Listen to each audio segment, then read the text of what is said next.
Hello and welcome to the Bryce and Sam Literary Podcast.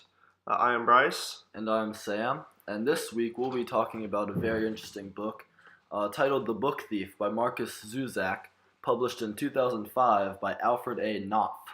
So, the book itself is about an orphan girl named Liesel Miminger who learns the power of books and words through her new father, Hans Huberman, and the Jew the family harbors, named Max. And one of Zusak's common themes throughout the novel is that he believes that words have the power to subdue, but also to liberate. And this is an interesting concept. And this versatility of words is displayed in many instances throughout the book. Yeah, for example, when Liesel steals books, she is setting free her own thoughts because through books she is better able to become an independent thinker. As such, she is no longer controlled by the influence of the words used by the Nazi Party. That's a good point, Bryce. And another interesting point, I think, is the existence of this duality of dualities we see in the book. And what's a duality of dualities, you may ask? Well, simply put, it's two dualities, and they're one item that has contrasting themes. Yeah, they're commonly explored throughout the book. The first duality we see is the duality of words. First off, words have the power to imprison, but also to set free. And we see examples through Hitler's use of Mein Kampf, translated as My Struggle. And that's the book of the Nazi Party. Hitler uses this to imprison the minds of Germans. And Max, on the other hand, uses the Word Shaker, his book, to represent how Liesel used words in the form of her stolen books to overcome the fear and captivity that Hitler attempts to induce in the minds of all Germans. Yeah, for example, Max also paints over Mein Kampf in order to create the Word Shaker. And this could represent how Liesel overcomes the Nazi doctrine and the Nazi words of hate and fear during her own struggle to become literate, and how she gains the power to control words for her own benefit. Now that's a good point, I like that. And do you want to tell us more about the other duality we see? Throughout the book, you also see a duality of man. This shows how in desperate times, man can do both right and wrong. For example, Liesel steals fruit with Arthur Berg, and she also steals books with Rudy. But she gives back to her community by handing excess fruit out to the needy.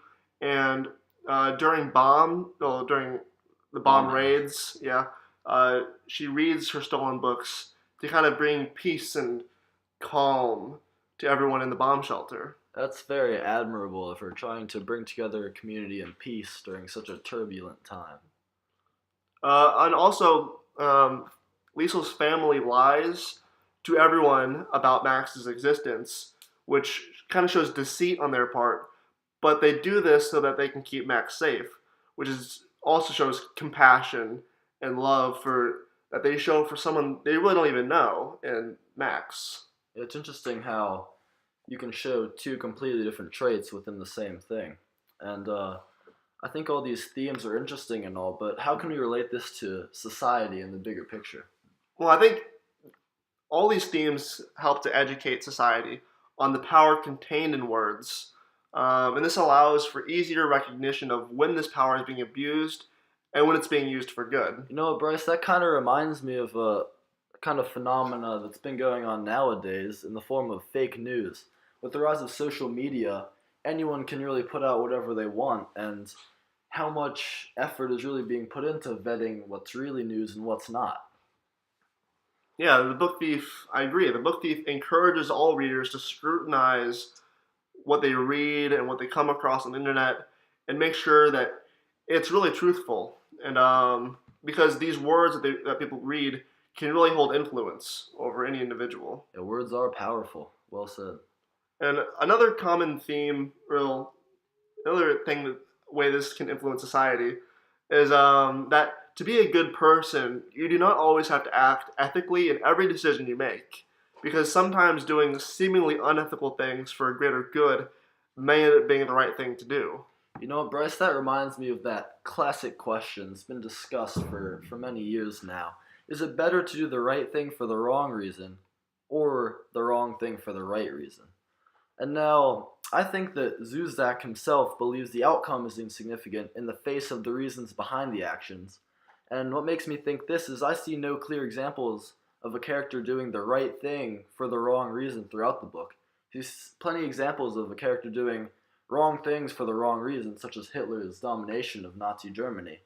And you also see examples of, especially Liesel and other characters, doing the wrong thing for the right reasons, such as when Liesel steals food to support her family. Stealing isn't good inherently, but she does it for the right reasons to support her family. Mm-hmm. I agree. And also, her family lies to everyone about the existence of Max, but again, this is just to keep Max safe. So while lying itself is bad, it's for a greater purpose of keeping this Jew in their basement safe and Right. free from persecution. Yeah, and also she also viciously verbally abuses Ilsa Herman when she cuts off Rosa from her laundry services. And you're like, when I'm reading the book at least, I was thinking, Liesel, what are you doing? That's awful. Why are you treating her like this? But then as you read on, you realize she does it because of her love of her mother. She doesn't want her family to have to go through that. So while the outcome may not have been the best result, she was doing it because of her love and ultimately for the right reasons. Yeah, another theme, another really important theme I think we're leaving out in all this discussion is the unifying power of words. Because Zusak believes that words can bring people together. For example, Liesel connects with Hans through the Gravedigger's Handbook. Because before they started reading this together, they just did not really connect at all. But after they started reading together, Hans and Liesel became really very tight, very together. And also, Liesel connects with Max through the stories and struggles they share. Because as an orphan, she can kind of connect with the struggles that Max is going through as a persecuted Jew. Right, and just imagine Liesel comes into the kitchen one night and sees this strange man, Max, with her parents. She doesn't know who he is, why he's here, and she finds out he's a Jew, someone hated by society. And so you can understand how that would create some suspicion right off the bat. But as she spends time with him, they read books together, share their words, Max helps her learn to read and write, and they really develop this bond that really only words can help to forge. Yeah, also, Liesel connects with Ilsa Herman through her library visits because, I mean, Ilsa Herman, think about it, she's the mayor's wife, she's very upper class, and Liesel is just some poor girl who did her wash. So, under normal circumstances, they would not have been connecting in any way. But because they both shared a love for books, both shared a love for words, they were able to connect and really get along throughout the story. And she also connects with Frau Holze Falafel. I'm sorry, Bryce, I probably butchered that I pronunciation. believe it's pronounced Frau Holzapfel. That's the AP German student. Yeah, they connect through their weekly readings because before Liesel went over to the house of Frau Holzapfel, Frau Holzapfel hated the Huberman family. She despised Rosa Huberman, but afterwards they started to kind of see more eye to eye before they were bombed and all were killed. But neither here nor there. I think through these visits they were able to connect and bring the families together. Right, and especially in today's modern society, this book really encourages people to share stories, share experiences, build bonds, and build friendships. And that's something that's severely lacking nowadays given the increase of technology. People want to spend their time consumed in screens, their iPads, iPods, Androids, but really what's more important is people. Because relationships with people, they're fluid. You can build on them, they can grow into something special. Whereas a computer, you can't really grow in your relationship with a computer. I agree. And I think in conclusion, this book has the potential to convince the world to worry less about the consequences of their actions and more about the reasons behind them.